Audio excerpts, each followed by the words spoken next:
Tuhan yang benar hakikat satu saja Allah. Nah yang kita pegang di akhir zaman ini Dajjal berkemunculan untuk membelokkan.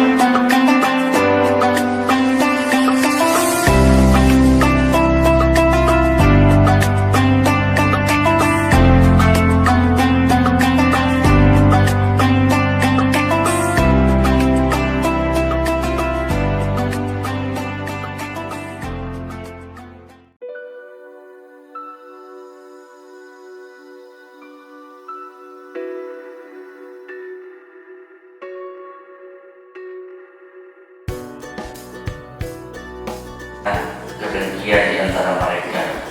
Barang siapa ingkar terhadap ayat-ayat Allah, maka sungguh Allah sangat cepat perhitungannya.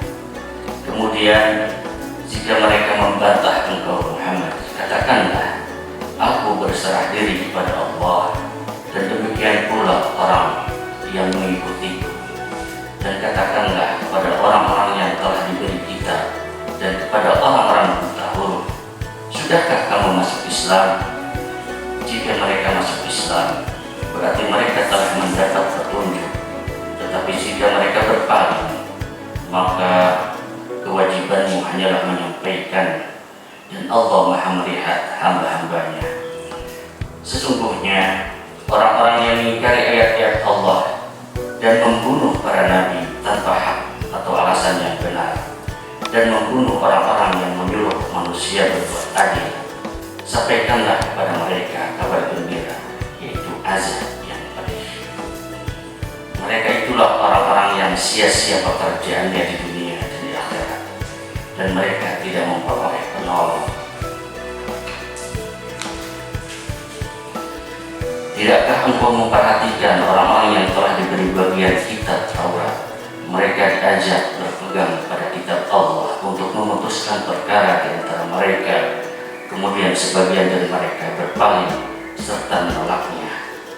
Hal itu adalah karena mereka berkata, api neraka tidak akan menyentuh kamu kecuali beberapa hari saja. Mereka terpedaya dengan agama mereka oleh apa yang mereka adakan. Bagaimana jika nanti mereka kami kumpulkan pada hari kiamat yang tidak diragukan terjadinya, dan kepada siapa jiwa diberi balasan yang sempurna sesuai dengan apa yang telah dikerjakannya, dan mereka tidak dizalimi atau dirugikan. Katakanlah Muhammad, wahai Tuhan pemilik kekuasaan, engkau berikan kekuasaan kepada siapapun yang engkau kehendaki, dan engkau cabut kekuasaan dari siapapun yang engkau kehendaki. Engkau muliakan siapapun yang engkau kehendaki, dan engkau hinakan siapapun yang engkau kehendaki. Di tangan engkau lah segala kebaikan. Sesungguh engkau maha kuasa atas segala sesuatu.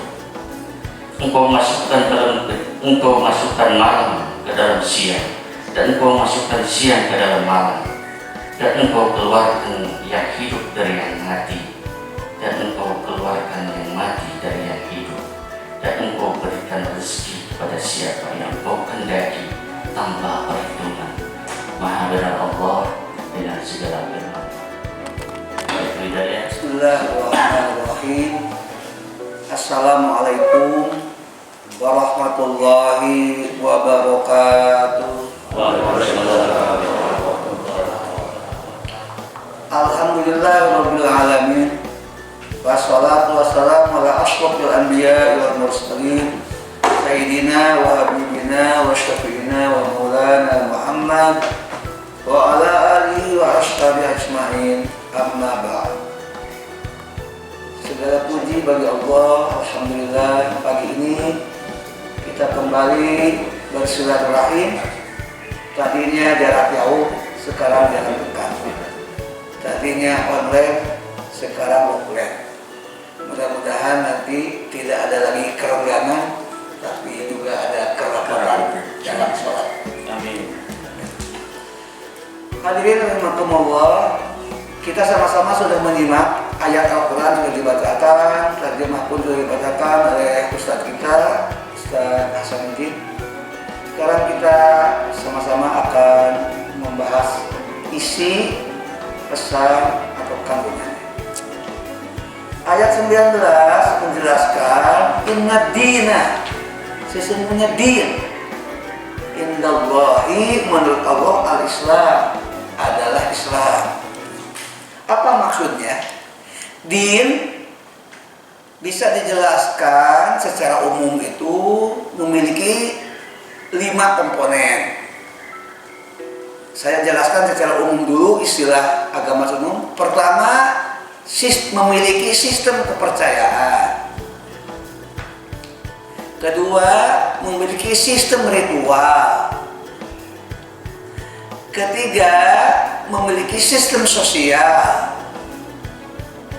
Keempat, memiliki sistem hukum. Dan kelima, melahirkan etika. Itu kalau agama secara umum.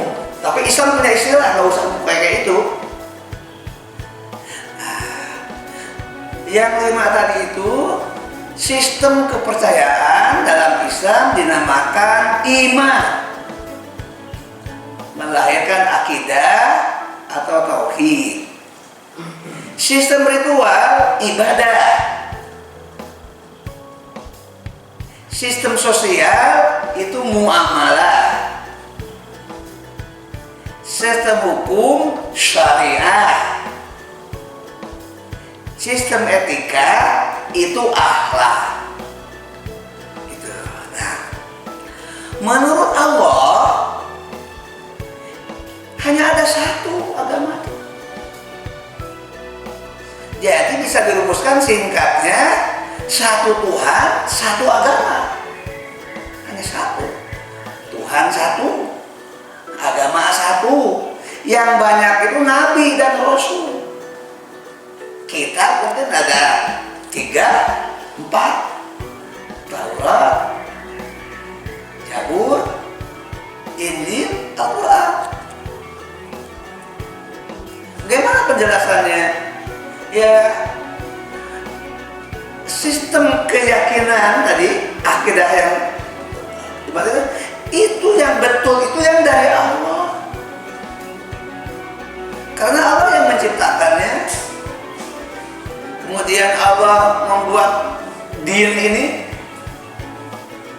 Di situ ada kepercayaan, ada ibadah, sistem sosial, sistem hukum, akhlak. Itu Allah yang menciptakan. Lalu Allah menginformasikan kepada manusia. Karena manusia bertahap, maka dimulai dari Adam. Allah memberitahukan kepada Adam, tidak ada Tuhan selain Allah. Kepada Nabi Adam, kepada Nabi Idris, memberitahukan tidak ada Tuhan selain Allah. Tidak berubah. Kepada Nabi Lut, kepada Nabi Ibrahim, kepada Nabi Ishak, Nabi Yakub, Nabi Yusuf, Nabi Ayub, terus. Nabi boleh berganti, zaman boleh berubah, tapi Allah mengajarkan prinsip sama saja. Tidak ada Tuhan selain Allah. Tidak ada ibadah kecuali kepada Allah. Tidak menyekutukan Allah dengan apapun dan siapapun. Tidak mempertuhankan sesama manusia. Ada kehidupan setelah mati. Ada pertanggungjawaban. Ada surga. Ada neraka. Itu tidak berubah. Jadi agama Allah itu satu. Tuhan satu, agama satu. Kepada Musa diturunkan kitab Taurat. Agama yang ini disebut al-Islam, yaitu penyerahan diri kepada Allah. Zaman Musa disebut al-Yahud, agama Yahudi. Namanya saja Yahudi. Kenapa disebut nama Yahudi? Karena diperuntukkan kepada bangsa Yahudi. Intinya al-Islam, penyerahan diri kepada Allah. Zaman Isa disebut Nasara karena tempat kelahiran Nabi Isa di Nazaret. Ajarannya tetap tidak ada Tuhan selain Allah, tidak ada ibadah kecuali kepada Allah, tidak menyekutukan Allah dengan apapun dan siapapun, tidak mempertuhankan sesama manusia. Ada hidup setelah mati, ada pertanggungjawaban, ada surga, ada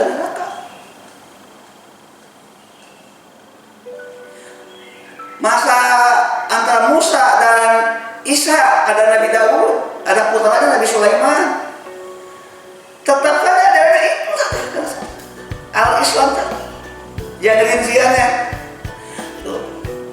Dari semua itu kalau dibagi tadi ada yang ketat soal keyakinan, yang ada sedikit perubahan itu sistem hukum dan sistem sosial syariat. Zaman Nabi Adam boleh nikah dengan saudara, karena tidak ada mau nikah dengan siapa, tapi tidak boleh nikah dengan kembarannya, harus disiram. Zaman Musa tobat itu harus dibunuh. Nanti zaman Nabi Muhammad tobat tidak boleh dibunuh kecuali yang membunuh. Itu. Nah, maka ada hukum kisos. Nah, begitu sampai kepada Nabi Muhammad, Al-Islam ini bukan hanya esensi tapi jadi nama. Jadi itu. Karena itu inna dina indallahil Islam. Bagaimana dengan agama yang lain? Ada yang merupakan penyimpangan dari agama yang lurus, ada yang memang budaya, sistem kepercayaan yang dipikirkan, diciptakan oleh manusia. Disebut agama bumi. Agama bumi itu untuk menggambarkan tidak bersumber pada langit, pada wahyu, tapi hasil budaya, hasil ciptaan manusia. Melahirkan sistem juga, sistem kepercayaan, sistem ritual, tetap ada sistem hukum, sistem etika. Nah, kira-kira seperti itu. Oleh sebab itu, kalau ditanya tentang perkembangan agama, seperti apa agamanya tumbuh? Kalau saya memegang teguh pendapat, yang pertama itu tauhid. Itu diajarkan oleh Nabi Adam. Kalau pakai bahasa umum, monoteisme. Setelah itu, kemudian syirik. Jadi terjadilah penyembahan kepada bukan Allah, kepada dewa. Si Qabil pembunuh itu disembah oleh anak cucu dan tidak dikuburkan. Kalau Habil dikuburkan, kalau Qabil dibiarkan mayatnya itu ada di satu ruangan tapi dibangunkan lah, jadi diletakkan di ruangan di satu tempat yang tinggi lalu dibangun, tutup oleh bangunan, lalu ada bangunan. Nah itu disembah. Ya, posisi yang pertama melanjutkan. Karena terjadi titik temu karena melanjutkan. Posisi yang kedua menyempurnakan, karena ini untuk nambah agama akhir zaman. Posisi yang ketiga merinci, menguraikan lebih detail. Bagaimana nih posisi agama yang dilakukan oleh Nabi Muhammad terhadap agama sebelumnya? 3, melanjutkan, maka terjadi titik temu. Kedua, menjelaskan, menyempurnakan. Kedua menyempurnakan, ketiga merinci lebih detail. Ya, mama yakfur bi ayatillah fa innallaha sari'ul hisab. Siapa yang menolak apakah kekufuran yang datang dari umat ahli kitab atau kekufuran datang dari manusia pada umumnya, sama sami mawon kufur, nanti oleh Allah akan dihisab dengan cepat.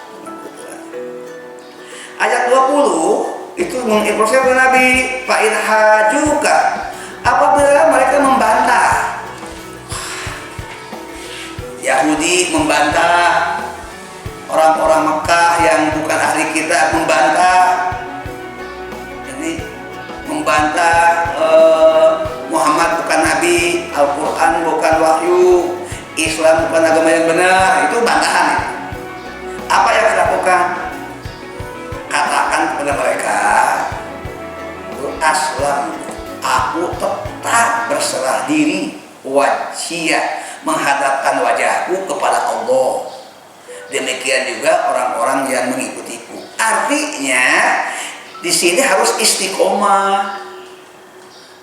Gak ambil pusing lah, pokoknya saya tetap berserah diri kepada Allah, dan orang-orang yang mengikuti Nabi Muhammad tetap berserah diri. Inilah yang oleh hadis disebutkan ketika tanya apa yang dilakukan setelah kita beriman. Nabi menjawab, Qul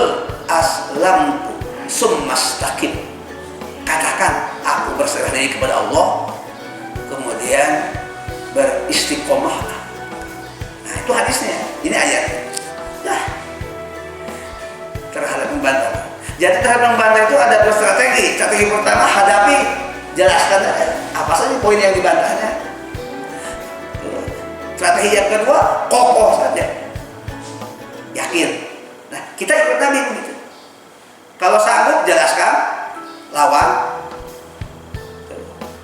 Kemudian kalau nggak sanggup, bagian yang penting adalah kokoh. Yang menghadap melawan harus ahlinya, maka perlu ada ulama. Tapi seluruh umat mengabaikan aslamtu, aku berserah diri kepada Allah. Itu Nabi Muhammad. Wa man ittaba'ahu umat, dan orang-orang yang mengikuti. Nah kita akan termasuk yang mengikuti. Ikuti cara Nabi dan Allah. Sekarang perintah yang kedua, wa qul lil ladzina utul kitab, dan katakan kepada ahli kitab itu Yahudi dan Nasrani.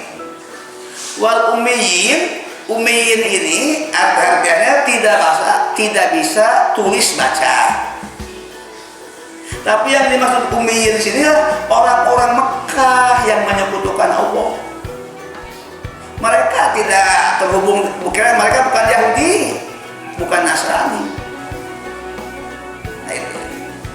Tapi mereka ini disebut musyrik. Apakah mereka agama budaya? Sangat kuat budayanya. Apakah terhubung dengan ajaran Allah? Ada terhubungnya, tapi tidak langsung. Yaitu Nabi Ismail menetap di Mekah. Nabi Ismail mengajarkan ajaran tauhid. Salah satu yang masih nyisa dalam pikiran mereka itu konsep tentang Allah. Makanya kalau ditanya siapa yang menciptakan langit dan bumi, mereka menjawab Allah. Jadi masih benar, ini sisa ajaran Nabi Ibrahim, ajaran Nabi Ismail di Mekah. Kan ada ayat, wa in sa'alahum man khalaqas samawati wal ardh la yaqulunna Allah. Jika kamu bertanya kepada orang-orang Mekah siapa yang menciptakan langit dan bumi, mereka akan menjawab Allah. Jadi ini benar. Kenapa disebut musyrik itu? Tetapi mereka tidak mempertahankan itu dengan dalam sistem ibadah ritual. Ketika ritual, malah mereka menyembah kepada banyak dewa. Dan dewanya dirinci. Ada dewa matahari, disebut Syam. Syam itu matahari. Makanya nama-nama orang Mekah Abdus Syam, hamba matahari. Ada dewa bulan, rembulan, disebut Al-Hilal. Loh kok namanya kayak nama Islam? Kan orang Arab. Gimana? Dewa-dewanya banyak. Dewa-dewa ini dibuatlah patung-patung. Gitu. Dibuat patung-patung. Nah, lalu mereka berpikir, ini patung-patung itu gimana fungsinya? Penghubung antara aku dengan Allah. Jadi mediator, penghubung. Gitu. Patung-patung ini dipertahankan karena itu nilai bisnisnya tinggi. Ada yang terbuat dari tembaga, ada yang dari perak, ada dari emas, ada berlian. Itu nilai ekonominya tinggi. Orang Mekah itu awal bukan produsen, konsumen. Di mana tuh yang memproduksi mana? Itu di tempat kelahiran Nabi Ibrahim yang memproduksi itu di Kaldea. Loh kok bisa? Mereka kan tukang dagang, jaringannya internasional. Orang Mekah itu dagang ke selatan, ke negeri Sabah, ke Yaman, ke utara itu ke Syam. Nah, lalu barang dari Kaldea bertemu di pasar namanya, nama pusat perdagangannya Petra, itu berada di Yordan. Nah, mereka membeli oleh-oleh, tapi menarik, makanya disebut musyrik orang Mekah. Kenapa disebut musyrik? Masih meyakini konsep tentang Allah yang menciptakan langit dan bumi Allah, tapi begitu ibadah, begitu memohon, begitu berlindung bukan kepada Allah. Apakah punya nabi tertentu ya sisa-sisanya ajaran Nabi Ismail dan Nabi Ibrahim, tapi tidak punya kitab tertentu, karena lebih digolongkan kepada agama budaya karena unsur ciptaannya lebih dominan. Makanya sesekali disebut musyrikun orang Mekah itu, sesekali disebut kafirun. Coba baca Al-Quran ketika kuliah ayat kafirun itu kan orang Mekah yang dimaksud, tapi di tempat lain musyrikun. Karena dia bukan ahli kitab, tidak digolongkan kepada ahli kitab. Karena tidak bisa tulis baca, disebut ummi. Gitu kira-kira. Apa yang diminta oleh Allah terhadap orang Yahudi, Nasrani yang utul kita dengan ummi ini, aslam itu aja. Apakah kalian tidak terpikir, tidak mempertimbangkan diri untuk berserah kepada Allah yang tidak ada Tuhan selain Allah, tidak ada Rabb selain Allah, tidak ada Malik selain Allah. Itu aja. Sentral banget, Nabi tidak bertele-tele, ajaran langsung ke inti. Fa'in aslamu, kalau kamu berserah diri kepada Allah dengan cara aslamu, sekarang punya makna kedua, masuk Islam, faqad ihtadaw, kamu akan mendapatkan bimbingan, kamu akan mendapatkan arahan yang akan menyelamatkan kamu. Fa'in tawallau, kalau kamu berpaling, tidak mendapat hidayah, tidak mendapatkan keselamatan. Rasul sedih, tapi Allah mengingat, inna ma'alaikal balagh, Muhammad, engkau hanya menyampaikan. Karena dia sedih. Mengapa sedih? Itu yang menjadi itu dulur kabeh, sedulur. Kenapa sedulur ya Allah? Ayah Nabi itu namanya Abdullah, putra Abdul Muthalib dia tokoh yang berwibawa, tokoh yang harisma, yang dihormati. Abdul Muthalib punya anak, menurut satu riwayat punya anaknya 12. Abdullah itu bungsu, jadi itu kan anak-anaknya kakak. Ada bibi Sophia, paman Hamzah, ada yang beda ibu yang Pak Abdul Muthalib, ada yang menunjukkan istrinya lebih dari satu. Allah. Belum lagi yang ke samping keluarga Abdul Muthalib itu kan Abdul Muthalib bin Hashim, yang sejajar dengan Hashim itu namanya ada Umayyah. Makanya Bani Hashim, Bani Umayyah.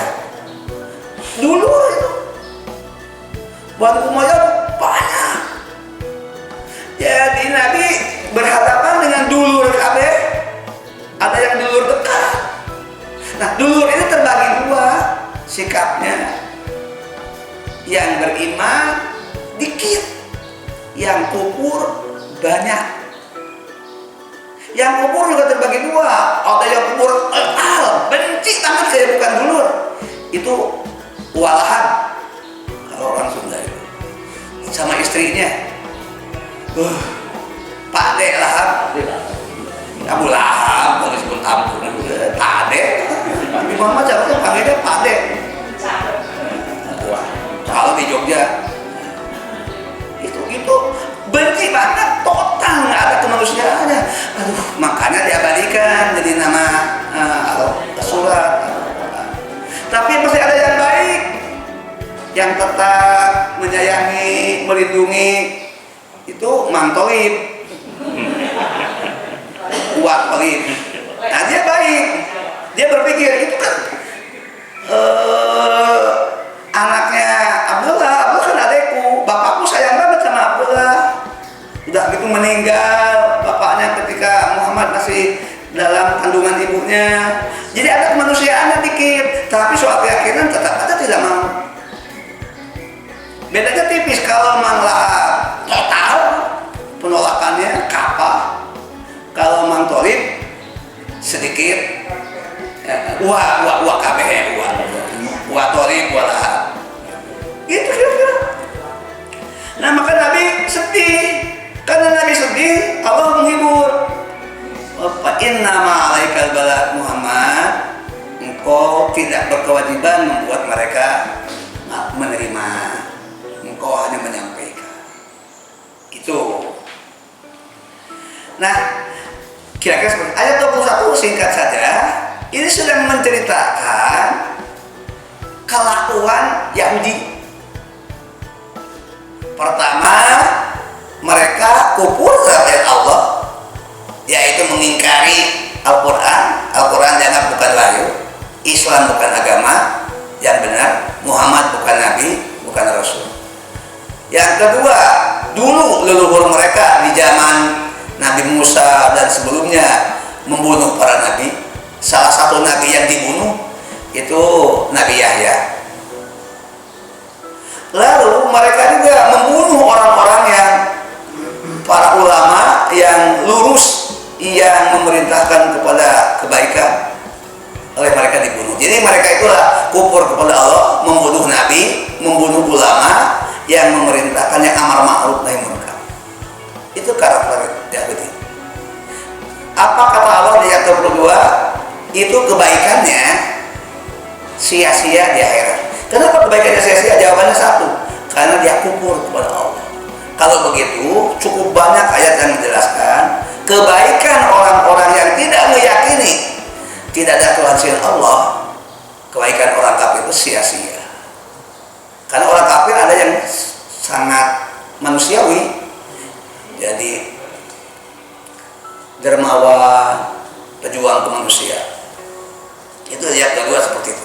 Ayat 23 sedang menjelaskan, ini ayat di Madinah. Di Madinah itu tadi kan ada penduduk asli Arab, ada dua suku Arab, itu dua kelompok besar, Bani Aus dan Bani Hajrah. Terbelah dua juga. Ada yang beriman kepada Nabi, ada yang tetap dalam kekufurannya. Yang beriman oleh Nabi diganti jadi kaum Ansor. Jadi siapa kaum Ansor? Kaum Ansor itu Arab, penduduk asli Madinah, itu Bani Aus dan Bani Hajrah. Tapi begitu masuk Islam oleh Nabi, sudah kamu putuskan dengan masa lalu, diganti jadi Ansarullah, para penolong Allah. Itu. Tapi ada orang Yahudi. Orang Yahudi itu ada 4 kelompok. Ada Bani Nadir, ada Bani Quraidah, ada Bani Kainuqa, ada Bani Auf. Nah, Nabi meminta kepada Bani yang Yahudi ini, ya yud'auna ila kitabillah, diajak ayo beriman kepada Al-Quran, ini kitab Allah. Lihat ma bainahum, supaya kamu menetapkan hukum berdasarkan kitab Allah. Menetapkan kitab Allah itu gini caranya, 2 strategi. Yang satu, beriman, diminta kepada iman kepada Al-Quran, ini kitab Allah juga. Satu lagi, coba kamu jujur dengan kitab Taurat, kamu tegakkan Taurat nih yang kamu yakini. Kalau kamu jujur, pasti kamu akan meyakini tidak Tuhan selain Allah. Kalau kamu jujur dengan kitab Taurat, pasti kamu akan menemukan bahwa Muhammad itu adalah Rasul Allah. Demikian juga kepada orang Nasrani, kalau kamu jujur dengan ajaran Isa, pasti kamu akan meyakini tidak ada Tuhan selain Allah. Pasti kamu akan meninggalkan Trinitas. Tapi konteks ayat ini tidak berhubungan dengan Nasara. Kenapa? Karena di Madinah itu hanya ada Yahudi. Nasrani di kota yang jauh ada, tapi jauh, tidak berada dalam teritorial Madinah. Gitu.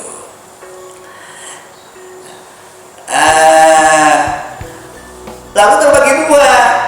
Summa tawalla fariqum minhum. Nah ini kemudian berpaling. Fariqum minhum itu satu golongan besar di antara mereka. Wahum muridun, mereka membelakangi kebenaran. Itu mungkin 95% yang kufur itu. Yang beriman itu tidak sampai 5%. Karena itu 97 atau 98 kufur. 2% saja Yahudi yang beriman kepada Allah. Maksudnya beriman kepada Nabi Muhammad, beriman kepada Al-Quran, masuk Islam. Kenapa mereka punya pandangan begitu? Ayat 24, ternyata mereka punya keyakinan yang salah. Apa keyakinan yang salah? Mereka punya pandangan, lalika demikian di annahum qalu, mereka berkata, kami tidak akan disentuh neraka kecuali beberapa hari saja. Nah ini kalau saya menyebutkan teologi abal-abal, dikritik kok pas biar abal-abal? Iya, abal-abal itu palsu. Mereka punya keyakinan kami bangsa pilihan, kami bangsa istimewa, kami dimanjakan oleh Allah. Memang ada kasus-kasus dimanjakannya, minta makanan kasih mana, kasih salwa, panas dikasih awan yang memayungi, pengen herbal dikasih, ada bawang merah, ada bawang putih, dimanjakan banget. Atau menyembah patung anak sapi dimaafkan. Wah, itu memang jadi mereka punya kesan dimanja, bangsa kesayangan.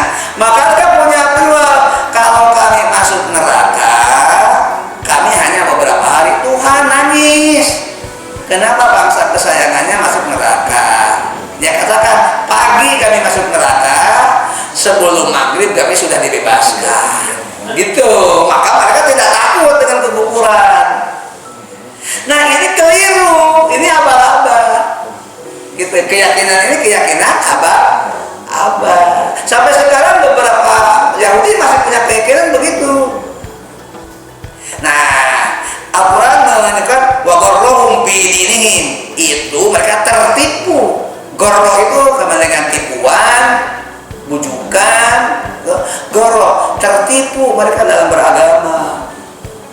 Artinya keyakinan itu tidak benar. Kemudian Yaftarun itu ngarang, menciptakan sesuatu yang tidak bersumber wahyu. Gitu. Kira-kira seperti itu. Mereka merasa menjadi bangsa pilihan tadi. Berdasarkan pengalaman ketika berangkat dari Mesir menuju Yerusalem, dimanja sepanjang perjalanan. Ayat 25 Allah mengingatkan, kamu boleh punya pandangan kayak begitu, kamu dikasih kebebasan untuk beriman atau kufur, tapi ingat nanti ada hari kumpul. Kumpulnya bukan di dunia, kumpulnya di mahsyar. Hari ngumpul itu disebut Yaumuddin, hari pembalasan. Di mana kata-kata ngumpul? Ya, pakai faida jama'nahum. Maka bagaimana ketika kami mengumpulkan mereka? Bukan hanya seluruh Yahudi, tapi seluruh manusia sejak Adam sampai akhir zaman. La raiba fi, tidak ada keraguan tentang hari ngumpul itu. Yang ini hidup setelah mati itu ngumpul. Ngumpul itu nama lainnya adalah hasyaro. Hasyaro itu digiring ke satu tempat untuk kumpul. Tempatnya disebut mahsyar, tempat kumpul, titik kumpul. Itu mahsyar. Ini disebut Yaumuddin, disebut ya al-mi'ad, mi'ad itu janji. Disebut al-ma'ad, tempat kembali. Banyak istilah Al-Quran yang menggambarkan ini tempat ngumpul, ini hari pembalasan, ini adalah yang dijanjikan, ini adalah tempat kembali yang sesungguhnya. Nah, apa yang akan terjadi pada saat kumpul itu? Wafiyat kullu nafsin ma kasabat. Setiap orang akan dibalas sesuai dengan yang dilakukannya. Itu. Lalu wahum la yudlamun, tidak didolimi, tidak dianiaya, tidak dikurangi. Allah menegakkan kejujuran, Allah menegakkan objektivitas, Allah menegakkan keadilan itu di hari itu. Ayat 26, karena mereka itu ingin berkuasa. Kekuasaan yang dipikirkan itu, kekuasaan untuk apa? Untuk perut. Yang itu di Madinah kenapa sih perang dengan Arab? Ya cemen, cuma 4 hal yang direbutkan itu. 1, mereka merebutkan kalau jadi penguasa di Yasrib di Madinah akan mendapatkan 4 keuntungan. 1, mendapatkan komoditas. Karena barang dagangan dari Mekah untuk ke Syam lewat Madinah, dari Syam ke Mekah lewat Madinah. Jadi dia jalur strategis, dia bisa memborong komoditas. Untuk apa? Untuk ditimbun. Yahudi gitu. Kenapa? Nanti kalau udah orang langka dikeluarkan harganya mahal. Cuma itu satu, komoditas. Dua, mendapatkan bea. Kalau di penguasa itu kan nanti lewat nih, ada orang, ada barang, ada kendaraan, harus bayar pajak. Ada pajak yang dikenakan kepada kendaraan lewat, ada pajak yang dikenakan kepada barang, maka melahirkan bea dan cukai. Yang keempat, itu kan orang Arab itu petani dan peternak, sedangkan Yahudi saudagar. Nah, saudagar yang menentukan harga. Ketika petani nanam nggak punya modal, pinjam sama saudagar. Ketika petani panen, saudagar yang menentukan harga. Makanya Yahudi kaya. Yang tertindas Arab karena dia petani dan peternak.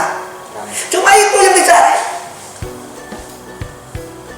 Komoditas, bea, cukai, pengendalian terhadap hasil pertanian dan peternakan. Nah, kemudian menetapkan sistem kalau pinjam pakai bunga. Jadi kenapa tiba-tiba Yahudi yang memperkenalkan konsep riba di Madinah itu, yang memperkenalkan konsep nimbun, yang berdepan terhadap ijon, itu Yahudi. Makanya Islam datang berbicara tentang itu. Ayat-ayat Madinah itu bercerita tentang riba, cerita tentang ijon, cerita tentang nimbun. Itu kelakuan Yahudi kabeh. Gitu. Nah, sekarang Allah membuatkan apa? Katakan Muhammad kepada mereka. Allah itu malikal mulki. Allah itu pemilik dari segala perasaan.